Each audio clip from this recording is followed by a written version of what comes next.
तो कल कहाँ तक हुआ था? हाँ, तो क्या नहीं समझ में आया था? देखो, सिंपल सा लॉजिक था। हमने ये बताया था कि अगर एक घात का समीकरण है, कितने घात का समीकरण है? एक घात का समीकरण है, तो वो एक्स अक्ष को कितनी जगह पर कट करेगा? एक जगह पर। कोई दिक्कत? और अगर दो घात का समीकरण है तो एक्स अक्ष को कितनी जगह कट करेगा? कम से ज़्यादा दो जगह कट करेगा, कम से कम एक जगह तो कट करेगा ही, ये संभावना थी। तो इसमें क्या नहीं समझ में आया था? और हमने ये बताया था कि अगर जैसे ये मान लो 2x² प्लस 5x प्लस 7 है, अगर ये जो a है इसकी तुलना हम लोग इसी से तो कराते हैं, ax² plus bx plus c बराबर 0 से ही तो कराते हैं। तो अगर देखा जाए c से, तो a बराबर 2 है, क्या है? 2 है, और b बराबर क्या है? 5 है, और c बराबर क्या है? 7 है, क्या है? 7 है। ठीक है, अब सुनो मेरी बात। हम तो ये बताए थे कि जब a जो है 0 से बड़ा होगा, किससे बड़ा होगा? 0 से बड़ा होगा, तो ग्राफ का मुंह जो है ऊपर खुलेगा। द्विघात समीकरण के ग्राफ का मुंह किधर खुलेगा? ऊपर खुलेगा। अभी हम लोग और इस पर डिटेल चर्चा करेंगे, कोई दिक्कत वाली बात नहीं है। लेकिन जब a का मान 0 से छोटा होगा, किससे छोटा होगा? तो इसका जो मुंह है नीचे की तरफ खुलेगा। कोई दिक्कत? अब इसमें आपको क्या नहीं समझ में आया था, मुझे ये बताओ। इसमें आपको क्या नहीं समझ में आया था? बोलो, क्या ऐसा था जो आपको नहीं समझ में आया था? बोलिए, आया था सब? अब आप लोग बोल नहीं समझ में आया था कल वाला टॉपिक। अब जो नहीं आया था वो पूछोगे तब तो बताएंगे हम आपको। बाकी वीडियो तो पढ़ा है, नहीं समझ में आया तो एक बार रिवाइज भी कर सकते हो तुम लोग घर पे। ठीक है, कल वाला वीडियो आज डल जाएगा। ठीक है, तो कुछ पूछना है तो पूछो, नहीं आगे चले। आगे चले ना, पक्का? ये तो नहीं कहोगे कि बताए नहीं निकल लिए। नहीं, ऐसा कहते हैं ना बच्चे, सामने नहीं कहते, पीठ पीछे तो कहते ही हैं। चलिए चलिए, ठीक है, थैंक यू। अब सुनिए, बात ये है, हम लोगों ने कल रैखिक समीकरण का आलेख किस तरीके से बनाना ये सीखा था ना। दो कोऑर्डिनेट्स लिए थे, उन कोऑर्डिनेट्स को उस पर प्लॉट करके देखा था। और हम ये भी जानते हैं कि अगर दो घात का समीकरण है तो इसके दो शून्यक होंगे। कितने शून्यक होंगे? और एक्स अक्ष को कितनी जगह प्रतिच्छेद करेगा? अब देखो, तीन स्थिति बनेगी। देखो, तीन स्थिति बनेगी। ठीक है, तो स्थिति कल मैंने लास्ट पॉइंट पर क्या लिखा था? एक्स अक्ष को क्या लिखाया था? नहीं, लास्ट पॉइंट पे क्या लिखाया था? लास्ट पॉइंट पे अतः द्विघात बहुपद ax² + bx + c = 0 एक्स अक्ष को प्रतिच्छेद करता है ना। दो स्थान पर। ठीक है, अब देखिए, यदि लिखिए, यदि उसके नीचे, यदि द्विघात समीकरण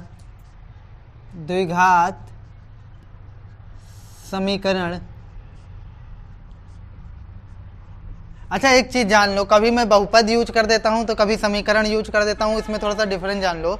जब भी कोई भी बहुपद आपको दिया हो, कोई बहुपद आपको दिया हो और उसके बराबर में जब 0 रख देते हो ना, क्या रख देते हो? तो वही बहुपद किस में कन्वर्ट हो जाता है? समीकरण। किस में? तो जब जब हम उसकी वैल्यू रखेंगे तो हम उसको 0 रखेंगे, तभी समीकरण लिखेंगे। यदि द्विघात समीकरण ax² + bx + c बराबर 0 है तो इसका आलेखीय निरूपण में, इसके ऐसा लिख देते हैं, इसके आलेखीय निरूपण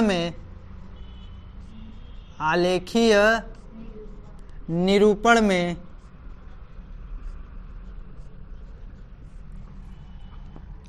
निम्नलिखित तीन स्थितियां उत्पन्न होंगी। निम्नलिखित तीन स्थितियां उत्पन्न होंगी।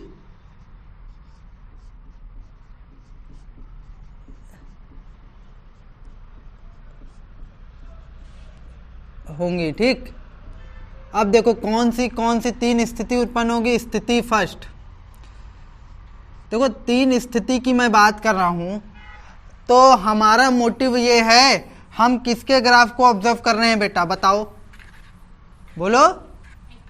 द्विघात समीकरण, कल रैखिक बहुपद का देखा था ना, अब ये द्विघात बहुपद के समीकरण को हम लोग देख रहे हैं। ठीक है, द्विघात समीकरण को समीकरण बोले और बहुपद बोले लगभग सेम चीज है। ठीक है, तो उसमें कंफ्यूज मत होना। जब उसी बहुपद के बराबर में जीरो लेते हैं, बराबर में कुछ भी ले ले तो वही बहुपद समीकरण में कन्वर्ट हो जाए। तो हो सकता है गलती से कभी बहुपद की जगह समीकरण निकल जाए, तो उसमें जो है कंफ्यूजन मत लेना। ठीक है, बस बहुपद में बराबर में कुछ नहीं रहता और समीकरण में बराबर में जीरो रहता है या कोई वैल्यू रहती है।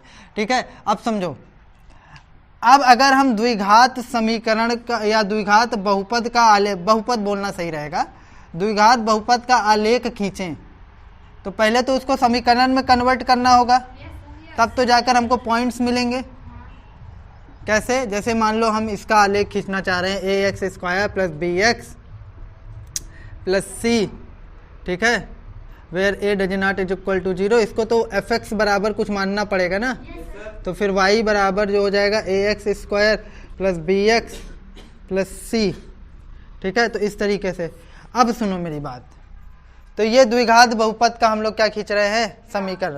समीकरण सॉरी हाँ ग्राफ खींच रहे हैं। देखो, अब इस द्विघात बहुपद का ग्राफ जब आप खींचोगे तो हो सकता है ये एक्स अक्ष को दो जगह काटे ना, वो भी ऊपर से। कहाँ से? ऊपर से। पहली स्थिति, ध्यान देना, ये कैसी स्थिति है? पहली स्थिति है। उसके बाद एक स्थिति ऐसी भी तो पैदा हो सकती है, ये एक्स अक्ष को ही काटे, इस तरीके से काट दे ना, नीचे से भी काट दे। ठीक है, तो ये दोनों स्थिति एक ही है। देखो, एक्स अक्ष को ऊपर से काटे चाहे नीचे से काटे।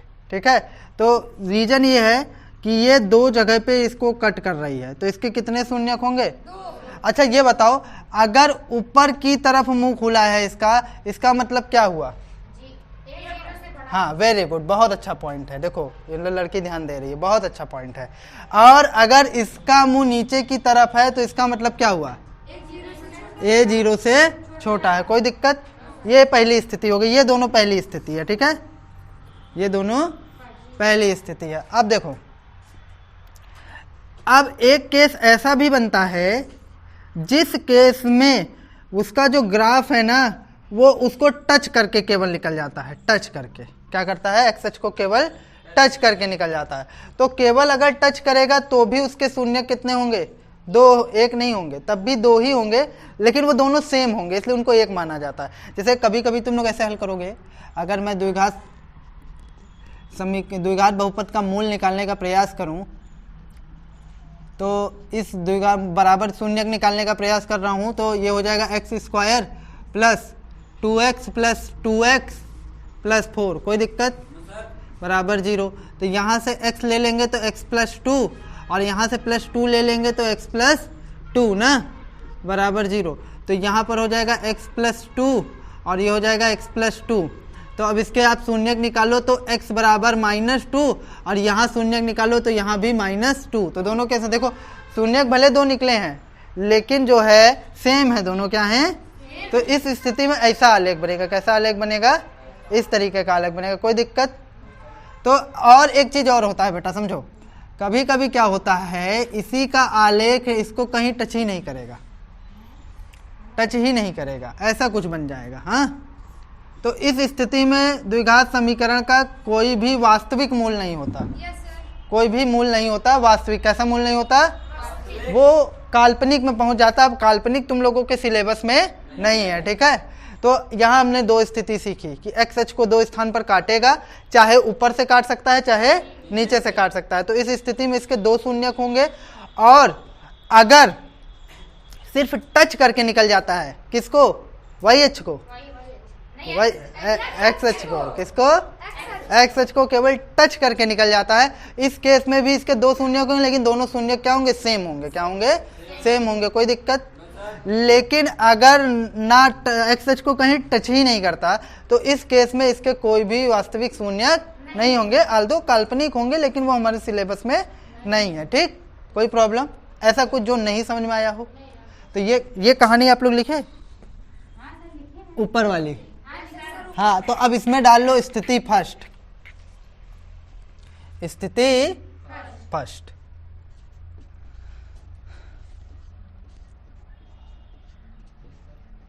स्थिति फर्स्ट। ठीक है, कपड़ा दे दीजिए।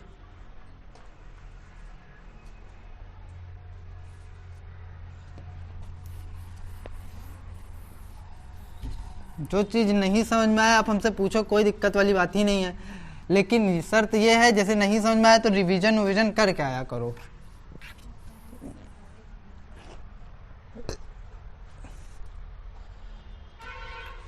तो पहली स्थिति हो सकती है जब द्विघात बहुपद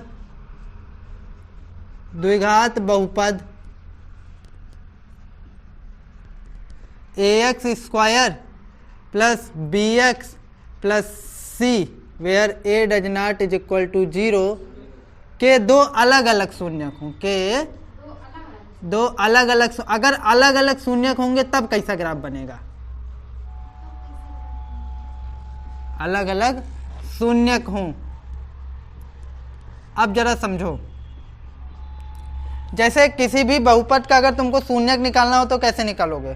स्पेशली किसी भी बहुपद की मैं बात नहीं कर रहा हूँ, यहाँ पर मान लो मैं द्विघात बहुपद की बात कर रहा हूँ। तो अगर द्विघात बहुपद का आपको शून्यक निकालना हो तो क्या करोगे बताओ? तब आप कहोगे कि आप कोई भी द्विघात बहुपद ले लो और जो है अगर इस द्विघात बहुपद का आपको शून्यक निकालना है, मान लेते हैं ये fx है, शून्यक निकालना है तो fx बराबर आप ले लो 0, क्या ले लो? 0 ले लो, और फिर x square plus 5x plus 6 बराबर 0, कोई दिक्कत? अब यहाँ पर आप ये 9th में पढ़ी क्या आए हो, गुणा करने पर 6 जोड़ने पर 5, ठीक है? तो x square plus 2x plus 3x plus 6 बराबर 0।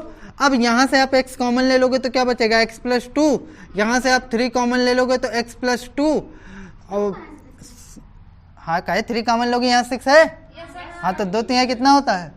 6, तो 2 ही तो बचेगा, बराबर 0। तो ये हो जाएगा x प्लस 2 और फिर क्या हो जाएगा? x प्लस 3, कोई प्रॉब्लम?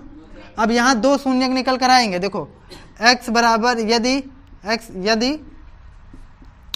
x बराबर x प्लस 2 बराबर 0, तो इस केस में x बराबर कितना हो जाएगा? -2, और यदि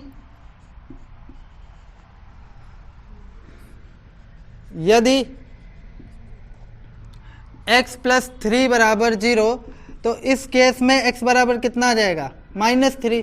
दोनों अलग अलग है ना, इसके दो शून्यक निकल के आए। आप -2 भी रखोगे तब भी 0 हो जाएगा, -3 रखोगे तो भी 0 आ जाएगा। इससे हमको पता चला इसके दो अलग अलग शून्यक। अच्छा एक स्पेशल केस देखो, जब इसका आप ग्राफ ड्रॉ करोगे ना, क्या ड्रॉ करोगे? जब आप इसका ग्राफ ड्रॉ करोगे और अलग अलग शून्यक होंगे ना, तब क्या होगा? इसका ग्राफ कैसे बनेगा पता है?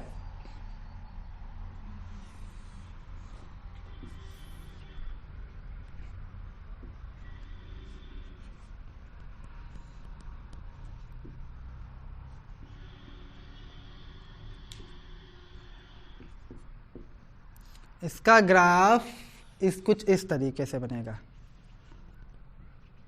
इसको a मान लो और इसको a डैश कर देते हैं। b भी मान सकते हो, कोई प्रतिबंध नहीं है कि b a डैश ही माने हम।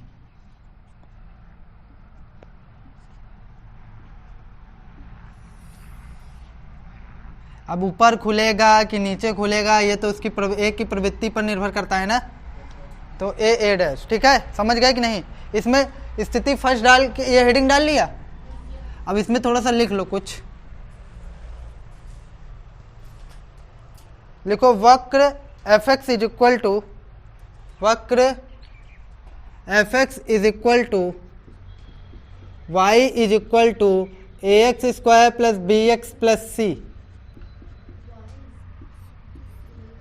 बताए थे ना fx बराबर y होता है।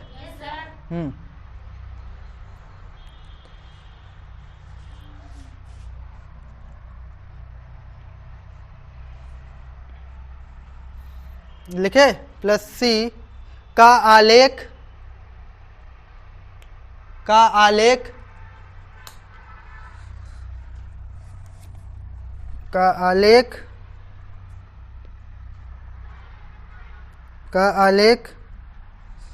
इस स्थिति में x अक्ष को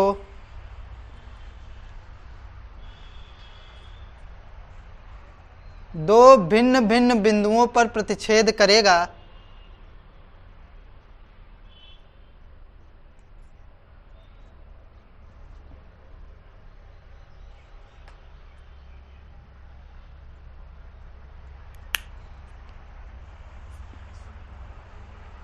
इस प्रकार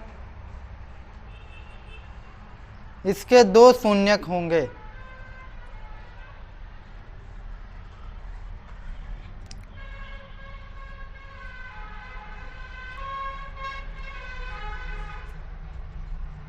अच्छा, दो अलग अलग अगर शून्यक होंगे, ग्राफ के अकॉर्डिंग देखा जाए तो दो एक्स अक्ष को, वाई अक्ष को नहीं, किसको, एक्स अक्ष को, एक्स अक्ष को दो अलग अलग जगह वो क्या करेगा, प्रतिच्छेद करेगा या काटेगा। ठीक है। अच्छा, एक टर्म है, थोड़ा सा समझो, ये तुम लोग के सिलेबस में नहीं है, न सिलेबस में है लेकिन आगे है।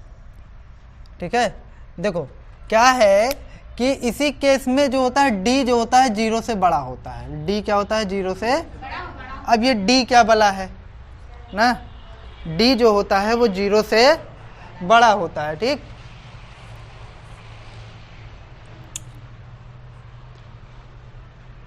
अब सुनिए, जो d होता है वो 0 से बड़ा होता है। सवाल यह है कि d क्या बला है। तुम लोगों ने श्रीधराचार्य का नाम सुना है? मैं थोड़ा सा यहाँ हिंट आपको दे रहा हूँ, बाकी इसकी डिटेल चर्चा हम लोग द्विघात समीकरण में करेंगे। किस में करेंगे? द्विघात समीकरण में। सुनो, अगर आप लोग श्रीधराचार्य जानते हैं तो जब कभी भी मध्य पद नहीं टूटता,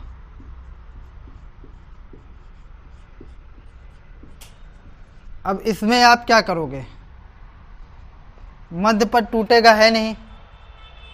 अच्छा, इसको यहीं बताएं कि वहां पर बता दें? यहीं बता दें, वहां पर समझोगे तो ज्यादा रिलेट कर। चलो अच्छा, यहीं जान लो क्यों। अगर जब कभी भी मध्य पद नहीं टूटता, आप बताओ गुणा करने पर 2, यहां पर ऐसे ले लो 4x, तो गुणा करने पर 2 जोड़ने पर 4, ऐसा कोई तुमको फैक्टर मिलेगा कि गुणा करने पर 2 जोड़ने पर 4? नहीं मिलेगा ना। उस केस में हम लोग श्रीधराचार्य का प्रयोग करते हैं। किसका प्रयोग करते हैं? श्रीधराचार्य का प्रयोग करते हैं।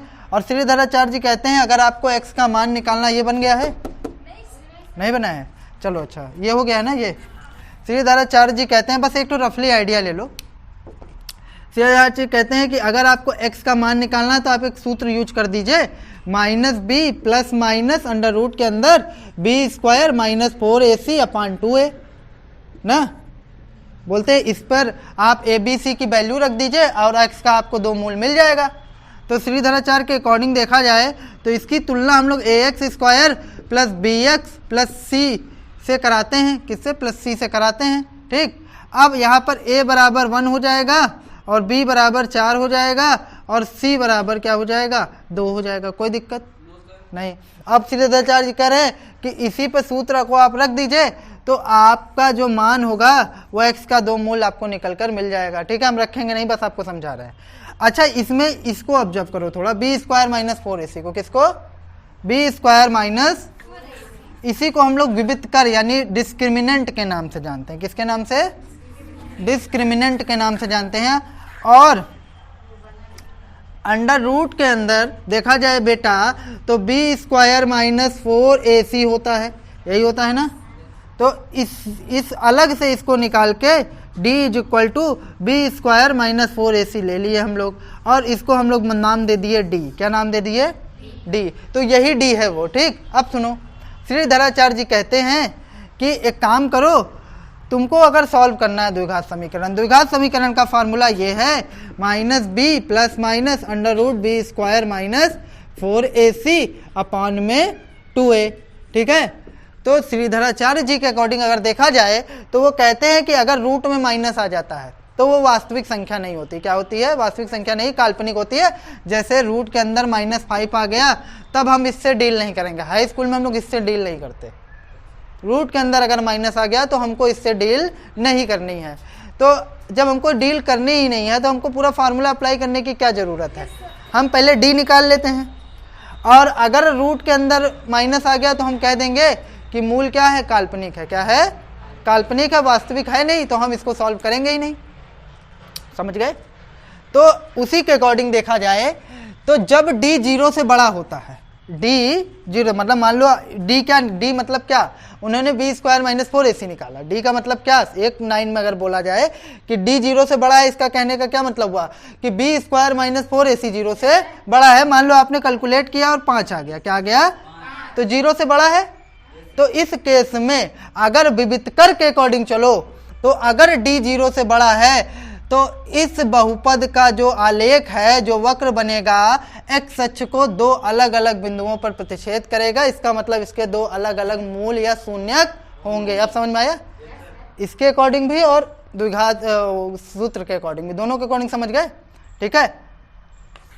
तो मैंने लिखा दिया है ना, उसको लिखा है कि नहीं परिभाषा, अब इसको बना लो, दोनों बना लेना।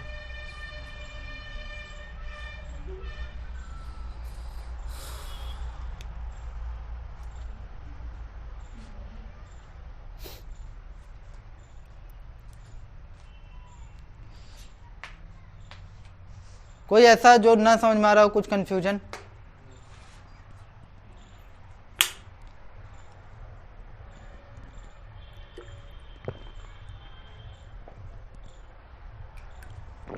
जल ही जीवन है, ऐसा ही होता है ना।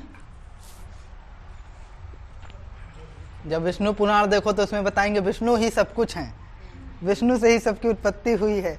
और जब शिव पुराण देखो तो उसमें बताएंगे शिव ही सब कुछ है, शिव बना कुछ मुमकिन नहीं है। जल की बात करो तो जल ही सब कुछ है, भोजन की बात करो तो भोजन भी सब कुछ है, दोनों अपनी जगह सही है। हो गया ये? देखो हाँ, जल सब कुछ है, हाँ तो वही तो मैं भी कह रहा हूँ। कैसे? अगर जल नहीं हो खाना ही नहीं बनेगा। हाँ जल नहीं बने तो खाना ही नहीं बनेगा, हाँ। पानी नहीं बनेगा तो घर नहीं बनेगा। सही है, सही है, सही है। जल नहीं तो कुछ नहीं। ये पहली स्थिति थी, क्या थी? पहली। अच्छा, पहली स्थिति में बात करें तो अगर जो है आपका दो अलग अलग प्रतिच्छेद, दो अलग अलग जगह प्रतिच्छेद करेगा, ठीक है, इसका मतलब क्या हुआ, डी 0 से बड़ा होगा और इसके दो अलग अलग भिन्न भिन्न शून्यक होंगे, ठीक है। अब हेडिंग डालो स्थिति 2।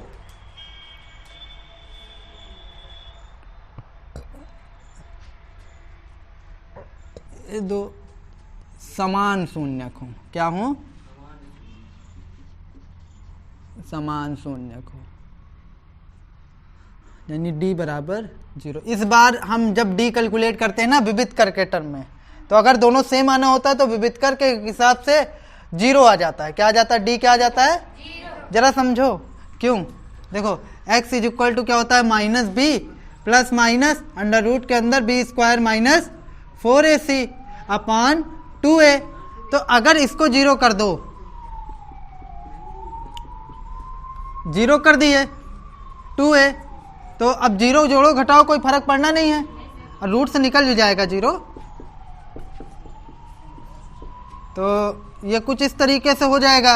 अब x is equal to minus B by 2a, देखो सेम आ गया ना, दोनों क्या आ गया, सेम आ गया ना। तो अगर देखो विवितकर के फॉर्म में बोलें कि अगर या तो विवितकर क्या हो, 0 हो जाए तो दोनों के मूल क्या होंगे, समान होंगे। और इस स्थिति में पता है ना बेटा, एक्स अक्ष का जो वो द्विघात समीकरण या कह लें बहुपद का ग्राफ जो होगा, द्विघात बहुपद का जो ग्राफ होगा ना बेटा, ये इसको जो है एक्स अक्ष को कहीं काटे बाटेगा नहीं, बस एक काम करेगा, टच करके निकल जाएगा, टच करके नहीं। तो यहां से हमको समझ में आता है कि इसके अलग अलग मूल नहीं होंगे या अलग अलग शून्यक नहीं होंगे, सेम होंगे। अगर एक में 5 आया है तो दूसरा भी क्या होगा, 5 होगा। इस स्थिति में जो पॉइंट ए होगा वही पॉइंट ए डैश भी होगा। जैसे वहां पर देखो पहले वाले में स्थिति फर्स्ट में ए और ए डैश अलग अलग बताए थे ना, लेकिन इस स्थिति में जो भी पॉइंट ए है वही पॉइंट ए डैश है, दोनों संपाती हो गए। हाँ ठीक है, संपाती मतलब समझते हो, दोनों मिल गए। या ऐसे भी हो सकता है, देख रहे हो, केवल टच करके निकल जा रहा है, ठीक है।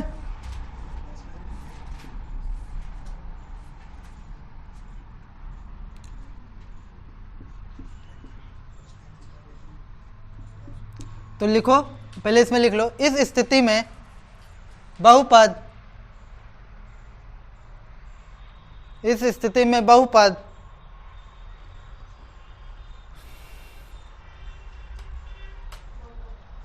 एक्स अक्ष पर केवल एक बिंदु पर स्पर्श करता है,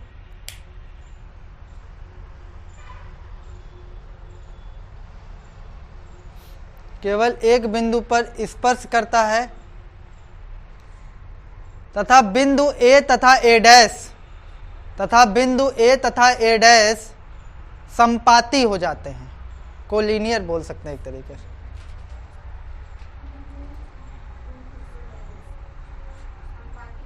संपाती होते हैं, ठीक है, कोई दिक्कत? शून्यक अब भी दो हैं लेकिन दोनों क्या हो जाएंगे? सेम हो जाएंगे, कोई दिक्कत नहीं। अब एक स्थिति थर्ड, एक स्थिति थर्ड, ये सेकंड था, यहाँ सेकंड कर लेना, ठीक है। तो ये हो गया थर्ड, जब द्विघात बहुपद इतने के समान के शून्यक के समान शून्य के वास्तविक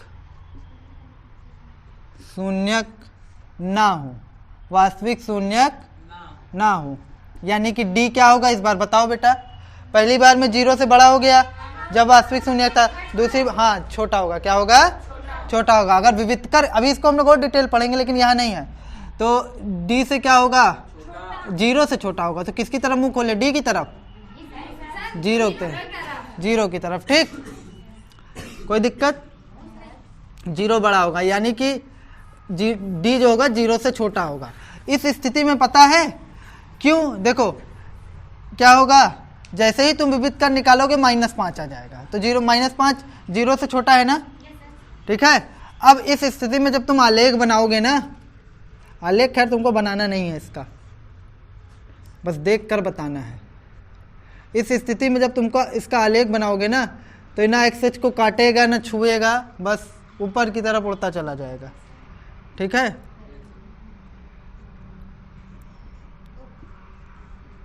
अब ऊपर बनेगा कि नीचे बनेगा ये तो तुम लोग मुझसे अच्छा ही जानते हो, ये तो ए पर डिपेंड करता है ना।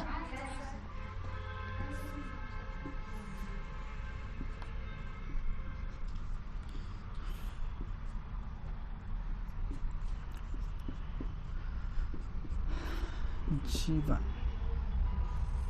ठीक है, इसमें कुछ लिखे, लिखो।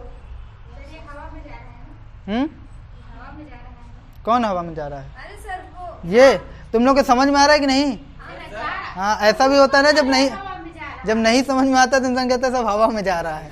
तो ऐसा तो नहीं हो रहा है सब हवा में जा रहा है, ऐसा तो नहीं हो रहा है ना? जहाँ ना आए वहाँ पूछ लेना। हाँ ठीक ठीक ठीक ठीक है, ये हवा में ही जाएगा क्योंकि ना ये इसको एक्स अक्ष का इसको सहारा ही नहीं मिलेगा, ठीक है। तो इसमें लिख लो पहले तब बनाना। देखो इस स्थिति में ये हेडिंग डाल लिए, पहले ये हेडिंग डालो स्थिति थर्ड करके।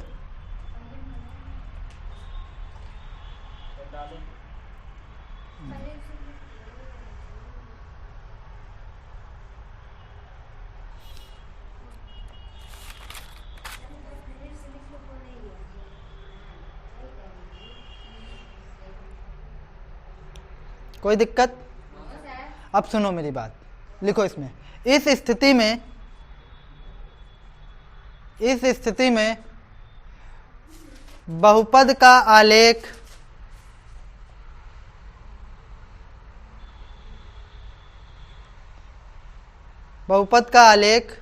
कौन सा बहुपद? द्विघात बहुपद, ठीक है। बहुपद का आलेख ना तो एक्स अक्ष को प्रतिच्छेद करता है और ना ही किसी बिंदु पर स्पर्श करता है, और ना ही किसी बिंदु पर स्पर्श करता है।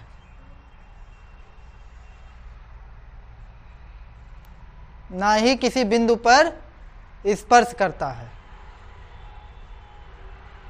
अतः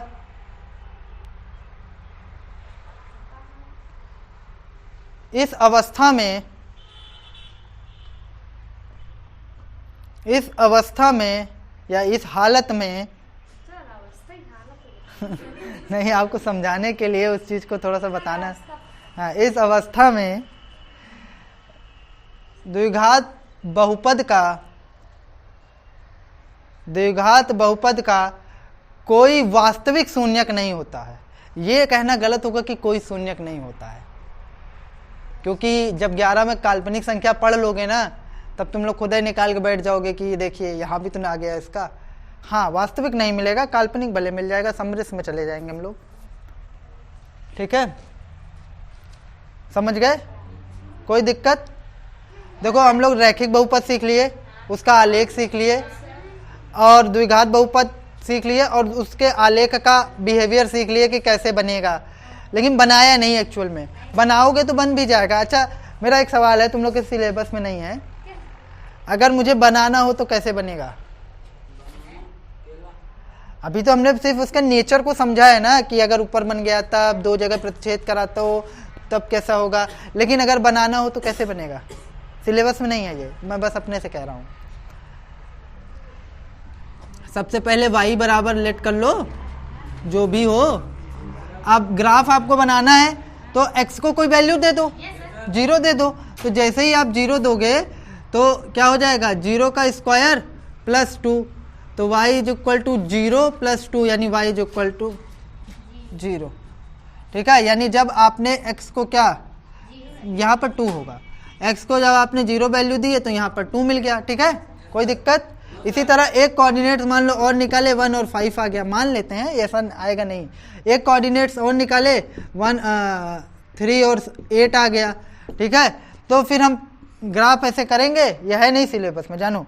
तो इसको देखेंगे कि ये कहाँ होता है, ये यहाँ पर आएगा, मेरे ख्याल से यहाँ पर आएगा, 0,2 है ना, x h पर 0 y h पर 2, और फिर 1,5 तो 1,5। तो इस तरीके से मिलाकर हम लोग उसको ऐसे बना देंगे।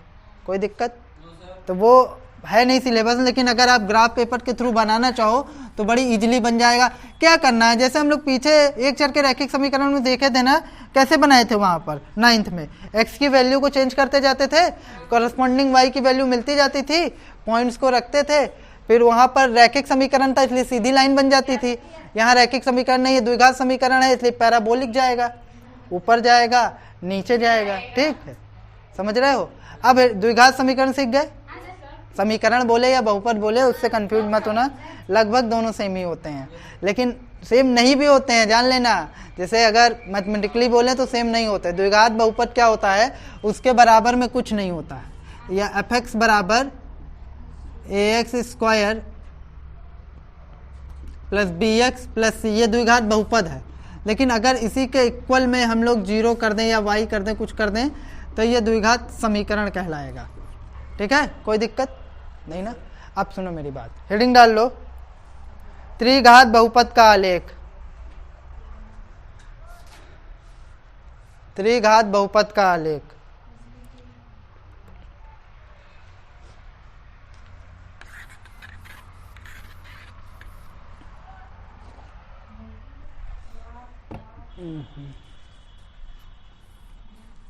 त्रिघात तुम लोग के सिलेबस में नहीं है, लेकिन फिर भी थोड़ा सा जान लो। हाँ, त्रिघात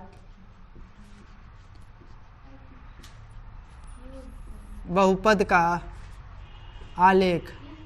त्रिघात बहुपद का आलेख देखो तो इसको इंग्लिश में बोलते हैं graph of cubic polynomial.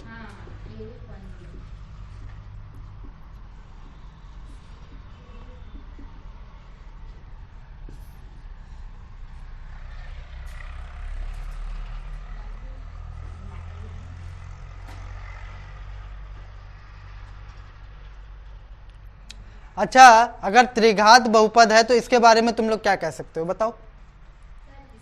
X H के टर्म में लेना, टर्म आलेख के टर्म में बताना मुझको।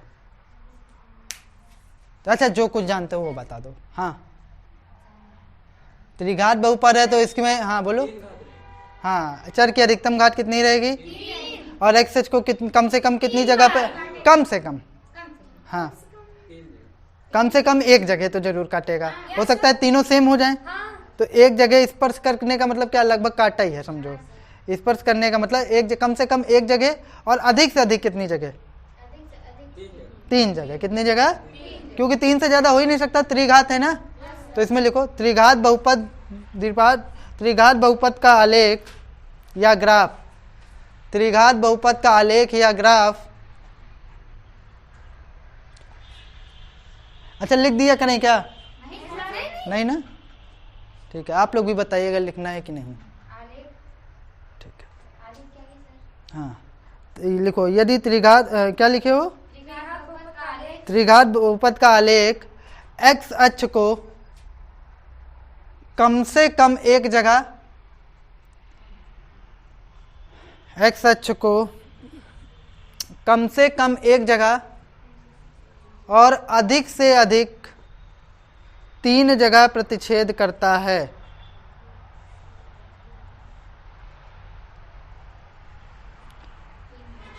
अतः त्रिघात बहुपद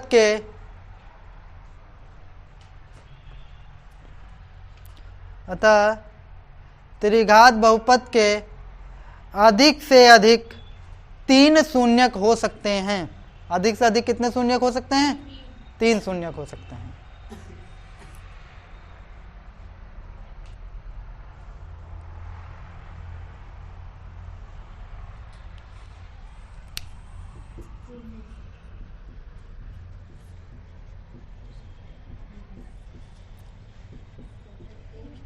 बहुपदों के शून्यकों का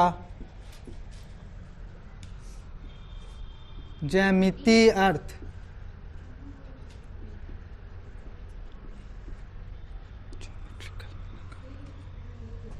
जियोमेट्रिकल मीनिंग ऑफ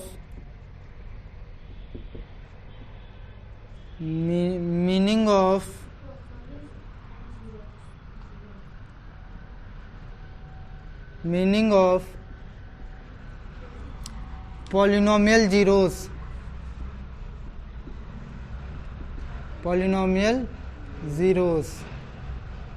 ठीक, polynomial zeros। अच्छा, इसका ज्योमेट्रिकल मीनिंग से तुम लोग क्या समझे? जो कुछ भी अभी तुम लोगों ने समझा उसी को बस एक लाइन में, 2-3 लाइन में समाप्त कर देंगे, वही इसका ज्योमेट्रिकल मीनिंग होगा। तो तुम लोगों ने क्या समझा बताओ मुझे।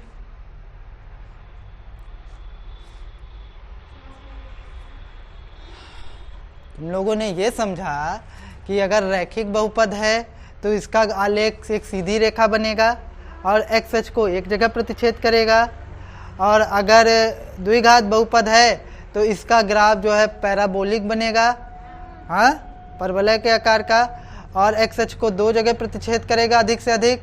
और अगर त्रिघात बहुपद है तो x अक्ष को अधिक से अधिक कितनी जगह प्रतिच्छेद करेगा? ये भी पैराबोलिक होगा, ठीक है। और इसी तरह n घात का बहुपद है तो इसको n जगह प्रतिच्छेद करेगा। तो हम ये कह सकते हैं ये जितने भी x अक्ष के पॉइंट्स होते हैं वो बहुपद के शून्य को दर्शाते हैं ना, क्यों? वहीं पर तो प्रतिच्छेद करता है, तभी तो हम कह देते हैं x अक्ष जो है बहुपद का शून्यक है ये वाला।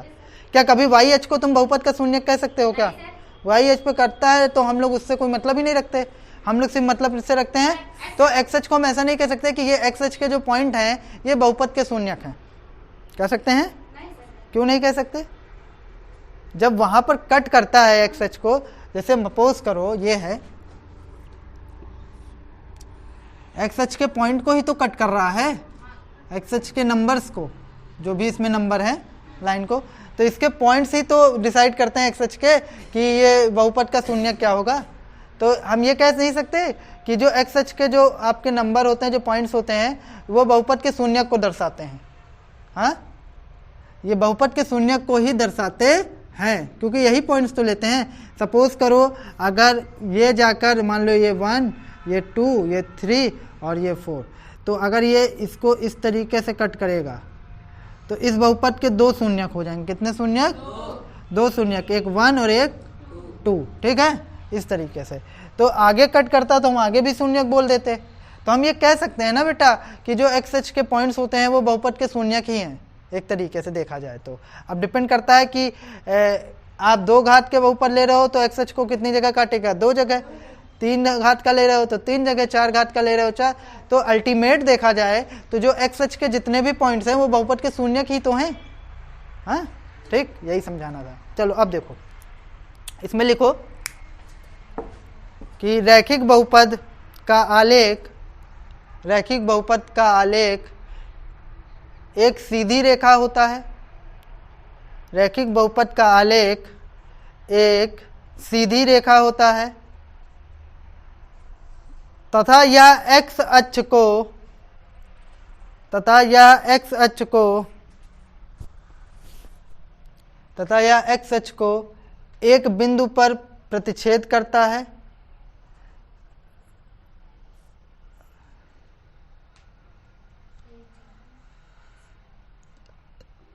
एक्स अक्ष को एक बिंदु पर प्रतिच्छेद करता है, ठीक है। एक्स अक्ष को एक बिंदु पर प्रतिच्छेद करता है तथा द्विघात बहुपद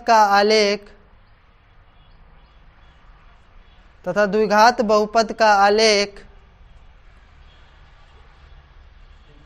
एक्स अक्ष को अधिक से अधिक दो स्थान पर प्रतिच्छेद करता है। अधिक से अधिक दो स्थान पर प्रतिच्छेद करता है और त्रिघात बहुपद का आलेख एक्स अक्ष को अधिक से अधिक 3 स्थान पर प्रतिच्छेद करता है।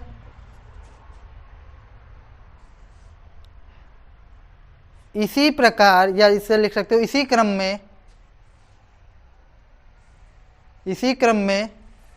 n घात का बहुपद x अक्ष को कितनी जगह प्रतिच्छेद करेगा? n स्थानों पर प्रतिच्छेद करेगा। अब ये n कोई भी नंबर हो सकता है, कोई भी नेचुरल नंबर हो सकता है, ठीक है।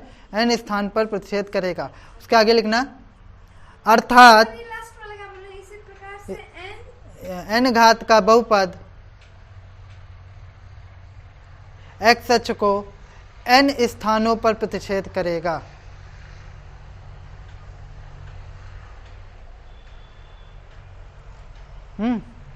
अब सुनो, इन स्थानों पर प्रतिच्छेद करेगा, ठीक है। इसके आगे लिखो अर्थात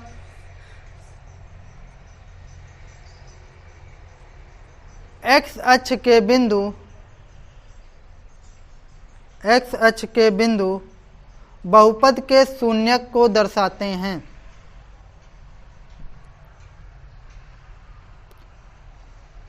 बहुपद के शून्यक को, आपका ये टॉपिक समाप्त हो गया। अब इस पर रिलेटेड एनसीईआरटी के 2-3 क्वेश्चन उनको कर लेते हैं, ठीक। समझ में आया आज का टॉपिक? कोई कंफ्यूजन? सिंपल सा लॉजिक, एक छोटे बच्चों को भी समझाओ तो वो समझ जाएगा कि अगर ग्राफ प्लॉट करे, एक जगह कट किया तो 1 शून्यक, 2 जगह कट किया तो 2 शून्यक और 3 जगह कट किया तो 3 शून्यक। और अगर 1 शून्यक है तो वो 1 घात का है, 2 शून्यक है तो वो 2 घात का है, 3 शून्यक है तो वो 3 घात का है।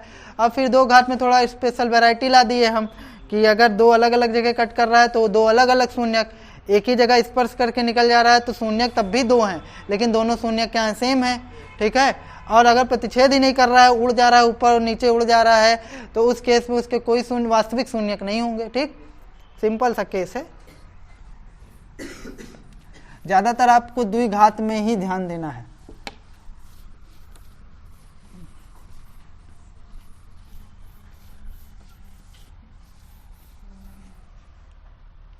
लिखो नीचे दी गई आकृति में, हाँ, नीचे दी गई आकृति में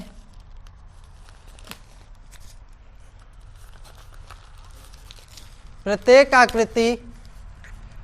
आकृति y is equal to px, y is equal to px, जहां px एक बहुपद है, जहां px एक बहुपद है का ग्राफ है, ग्राफों से प्रत्येक के लिए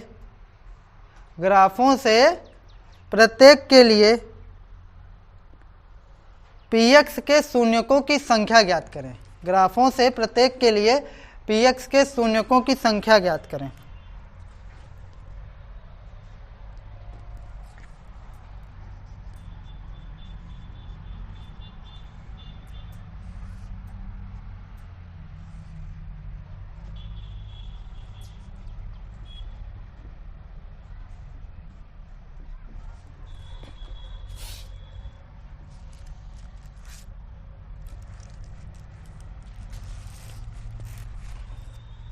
एनसीईआरटी का एग्जाम्पल देखोगे तो ऐसे ही रहेगा।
ये पहली स्थिति है, ये दूसरी स्थिति है, ये तीसरी स्थिति है, ये चौथी स्थिति है, ये पांचवी स्थिति है।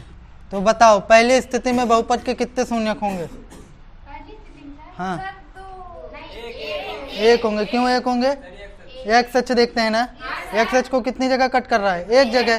तो लिखना है स्थिति फर्स्ट में, स्थिति फर्स्ट, स्थिति फर्स्ट। देखो एक तो मैं बता दे रहा हूँ, बाकी सब इसी अकॉर्डिंग लिखना है।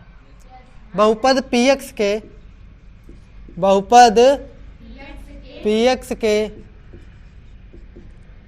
केवल एक शून्यक होंगे, केवल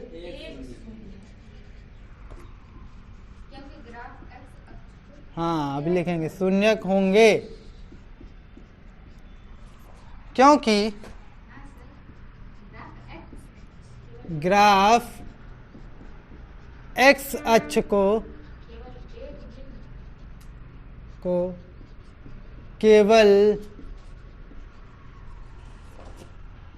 एक बिंदु पर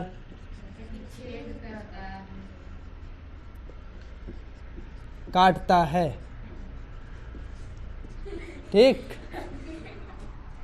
प्रतिच्छेद भी ठीक ही है। ठीक है, आज सेकंड स्थिति में जाओ। इसमें कितने होंगे शून्य? दो। हाईलाइट कर लो उस पॉइंट को। यहाँ पर देखो तो ये वाला और ये भी वाला ना बेटा, ये वाला 2 3। इसमें कितने होंगे? 1। इसमें 1 2 3 4। समझ गए? जल्दी जल्दी बनाओ। इसको लिख लो, ये कहानी एक ठो, ताकि आइडिया रहे।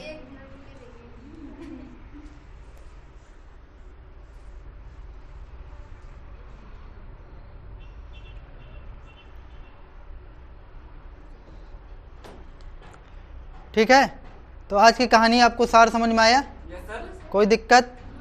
तो अब इस कहानी को हम लोग कल आगे कंटिन्यू करते रहेंगे। तब तक के लिए देखते रहिए केडी ग्रुप स्टडी।